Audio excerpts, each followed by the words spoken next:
Se somos salvos pela graça, para que serve a lei? A lei pode salvar? E como seria o mundo caso não houvesse leis? E quem escreveu a lei moral? Ou melhor, o que é a lei moral? E desde quando existe a lei de Deus? Jesus aboliu ou alterou algum mandamento? Nesse vídeo nós vamos tentar entender alguma dessas questões. Anarquia é um tipo de governo que não segue nenhuma lei. A lei de Deus serve de orientação. Os 10 mandamentos foram escritos pessoalmente por Deus, e a caneta que ele usou foi o próprio dedo. Essa lei reflete o próprio caráter de Deus. Você sabe onde que essa lei foi depositada? Dentro da Arca da Aliança. Isso mesmo, a lei escrita pelos dedos do Deus Todo-Poderoso foi depositada dentro do objeto mais sagrado do santuário. Objeto esse que ficava depositado no lugar santíssimo do santuário. E a Arca da Aliança representa o trono de Deus. Interessante, pois o trono é o lugar de onde saem as ordens, leis e mandamentos, os quais Deus usa para reger todo o universo. Mas Deus, antes de dar a sua lei, Ele primeiro nos mostra o seu amor, assim como Ele fez com o povo hebreu. Primeiro Deus libertou o povo hebreu do cativeiro egípcio, e depois deu a lei, para evitar que o povo tornasse a ser escravo novamente. É claro que a lei não salva ninguém. Essa função de salvar nunca foi da lei. A lei moral são princípios estabelecidos por Deus para manter a liberdade do seu povo. E a manutenção do universo, de todo o reino de Deus, é realizada por meio de suas leis, as quais são eternas e imutáveis, e existem desde a eternidade. Quando Deus escreve na pedra, está querendo nos indicar a eternidade. Muita gente sincera, porém desinformada, ou até mesmo mal informada, diz que a lei de Deus foi dada somente depois do Sinai. Mas a Bíblia afirma que pecado é a transgressão da lei. Se não existe lei, não existe pecado. Por isso, quando Lúcifer lá no céu cobiçou o trono de Deus, lugar de onde Deus governava com seus mandamentos, ele transgrediu o 10º mandamento, que diz: não cobiçarás. Ele queria o trono, e ele queria mudar as leis, as ordens de amor que eram dadas por Deus a partir do seu trono. Caso não houvesse uma lei dizendo não cobice, Lúcifer poderia muito bem ter argumentado que não existia lei, e portanto iria reivindicar a sua permanência lá no céu. Quando vamos para a cena anterior ao Sinai, da morte de Abel por seu irmão Caim, vemos claramente que Caim sabia que não podia matar. Caso fizesse isso, estaria quebrando o 6º mandamento. Dizer que não havia os 10 mandamentos antes do Sinai equivale a dizer que Caim não transgrediu ao matar o próprio irmão. Portanto, se Lúcifer pecou ao cobiçar o trono, é porque tinha um mandamento dizendo não cobiçarás. E se Caim pecou ao matar o próprio irmão, é porque havia um mandamento dizendo não matarás. Abraão, por exemplo, viveu muito antes do Sinai e guardou todos os mandamentos e preceitos de Deus, sem que esses ainda tivessem sido escritos na pedra. Isso indica mais uma vez a existência da lei de Deus, tanto no céu como antes do Sinai, e que eles só foram colocados na pedra para que o ser humano não esquecesse deles. Os mandamentos são de Deus e não de Moisés. Deus é o seu autor e não Moisés. A Bíblia inteira ela é inspirada por Deus. Deus usou homens para escrever, mas quando se trata da lei moral, Deus não inspirou ninguém. Ele mesmo escreveu. Mas os mandamentos não salvam ninguém. Nós não podemos incorrer nesse erro.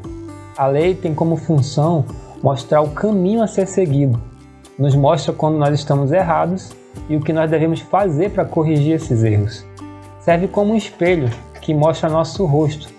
E se existir alguma sujeira, ou se estamos precisando ajeitar nossos cabelos, o espelho vai mostrar isso. O espelho não limpa o nosso rosto. Nós não lavamos o nosso rosto com um espelho. Para lavar o rosto, nós usamos água. E água é uma representação de Cristo na Bíblia. E falando em Cristo, ele, quando falou dos mandamentos morais, fez um resumo, onde Jesus resume os 10 mandamentos em 2. Nesse resumo, Jesus resume os 4 primeiros mandamentos em nosso dever de amar a Deus sobre todas as coisas e os 6 últimos mandamentos em amar o próximo como a ti mesmo. Muita gente não entende isso, e a gente deve entender que ninguém vai ser salvo por guardar mandamentos. Se alguém está fazendo isso para ser salvo, está totalmente equivocado. Esse não é o caminho da salvação. O único caminho da salvação é Cristo. E os mandamentos de Deus devem ser guardados com amor, primeiro a Deus e, por consequência, ao próximo.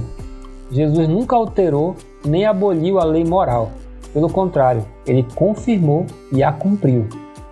Jesus confirma que a lei de Deus é eterna. Alguns rejeitam a lei de Deus do Antigo Testamento e dizem que só devemos obedecer a Cristo. E não estão errados, pois a lei do Sinai diz que não devemos matar.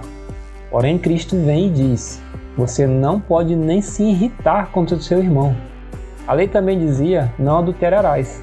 Aí Cristo vem e diz: nem pense nisso. Cristo deu o real sentido e também o sentido moral da lei de Deus. O que a gente aprende com Cristo é que para Deus não precisa executar o pecado. Ele está de olho nas intenções do nosso coração. Ou seja, tanto matar quanto se irar nos leva a transgredir. Ter relação com alguém ou pensar nisso também nos leva a transgredir. Meus amigos, Deus não muda suas leis e nem permite que ninguém o faça. Questionar Moisés, questionar Abraão, o apóstolo Paulo, tudo bem, mas questionar a Deus e dizer que ele mudou as suas regras e alterou aquilo que ele escreveu com o próprio dedo, aí é outra coisa. A lei é eterna, por isso Deus colocou escrito na pedra. Caim sabia que não devia matar. Caim com certeza tinha aprendido isso com seu pai Adão, que com certeza tinha aprendido com os anjos e tinha aprendido com Deus sob os preceitos do Senhor. A lei moral não muda. Ela era válida no passado, ela é válida no presente e será válida no futuro. Era errado matar no passado, é errado matar hoje e será errado matar no futuro, para toda a eternidade. Mesma coisa com o adultério e com todos os demais mandamentos. O apóstolo Paulo confirmou a lei moral também. Paulo diz que a fé confirma o verdadeiro papel da lei como revelação da vontade de Deus e dos princípios eternos da moral. Paulo também diz que a lei é santa, justa e boa, mas Deus revelou para Daniel que no futuro a verdade da lei de Deus seria atacada e lançada por terra os mandamentos, e que seriam alterados pela sociedade, mas não na Bíblia. Ou seja, nós já tínhamos sido alertados pela Bíblia que iriam tentar mudar a lei de Deus. E quando nós olhamos para o mundo atual, nós vemos que os homens mudaram a verdade de Deus em mentira. Cristo Jesus nos resgatou da maldição da lei, e não da lei em si. Para a gente entender isso, podemos propor uma analogia. Por exemplo, qual é a maldição da lei de trânsito? É a multa, não é verdade? E qual é a maldição da lei de Deus? É a morte. Mas veja bem, a multa só vem quando se ultrapassa o sinal vermelho ou a velocidade permitida.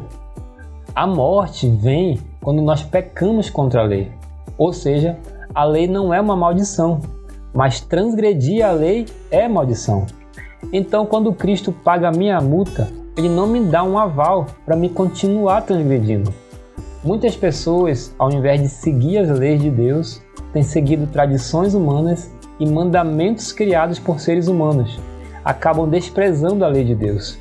A Bíblia deve ser a única regra de fé e prática do cristão.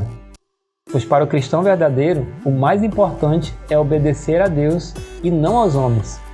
Existem por aí muitas pessoas seguindo mandamentos criados por Constantino. E muitas dessas pessoas seguem esses mandamentos por não conhecerem a história e a Bíblia Sagrada. Por isso é tão importante nós conhecermos a história e interpretarmos a história através da Bíblia Sagrada. Um grande abraço a todos, fiquem todos com Deus e até o próximo vídeo.